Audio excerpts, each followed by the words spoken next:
అతని ఆరోపణలో ఇంకొక విషయం కూడా చెప్పాడు. సీఎం రమేష్కు 1660 కోట్లని. నేను మొత్తం దాని డీటెయిల్స్ని తెప్పించా. అక్కడ రోడ్డు టెండర్ జరిగితే దాదాపు 5-6 మంది పోటీ వేశారు.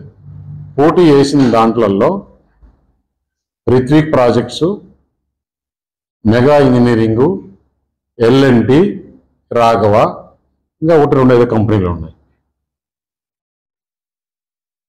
అది కూడా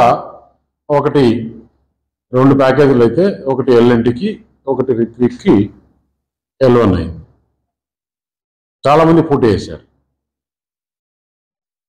జరిగి కూడా దాదాపు 3 నెలలు అయింది. రిత్విక్ ప్రాజెక్ట్స్లో నేను డైరెక్టర్ కాదు, నేను మేనేజ్మెంట్లో లేను. ఆంధ్ర వాళ్ళకి తీసుకుపోయి ఇచ్చాడు అన్నారు. ఆంధ్ర బీజేపీ ఎంపీకి ఇచ్చాడు, ఆంధ్ర వాళ్ళకి ఇచ్చాడు, తెలంగాణ మనం కష్టపడి తెచ్చుకునింది ఇందుకేనా తెలంగాణ అని కూడా మాట్లాడాడు గట్టిగా. 10 సంవత్సరాలు ప్రభుత్వంలో ఉన్నారు.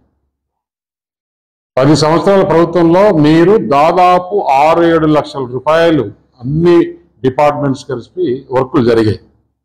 అంటే ఒక కాళేశ్వరమే 1,00,000 కోట్లు. అలాంటివి మీ వాటరు గురించి జలమిషన్ అని చేశారు తెలంగాణలో, అది ఒక 30,000. రకరకాలుగా రోడ్స్ కానీ ఎలక్ట్రిసిటీలో కానీ అన్ని రకాలుగా 4-5 లక్షల కోట్లు పైనే 10 సంవత్సరాల్లో వర్కులు చేశారు. అంటే ఎనీ ప్రభుత్వము ఒకరికి వర్క్ ఇవ్వాలంటే 5 లక్షల రూపాయలు మించి నామినేషన్లు ఇచ్చేదానికి లేదు. అంటే నువ్వు ఇంతకుముందు ఇచ్చిన వాటిని అలాగనే ఇచ్చావా? ఇన్ని వర్కులు నీ ఇష్టంతో నువ్వు ఎవరనుకుంటే వాళ్ళకి ఇచ్చేసావా? దానికి ఒక ప్రాసెస్ ఉంది. టెండర్లు పిలుస్తారు.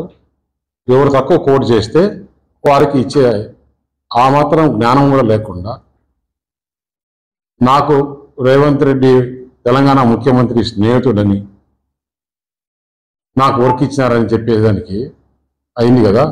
మరి మీరు ప్రభుత్వంలో ఉన్నప్పుడు ఇదే రిత్విక్ ప్రాజెక్ట్స్ తుపాకులు కూడా 2,000 కోట్ల రూపాయలు పనిచేసింది. అప్పుడు మీరు ఇచ్చారా?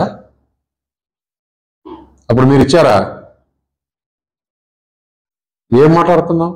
ఎందుకు మాట్లాడుతున్నావు?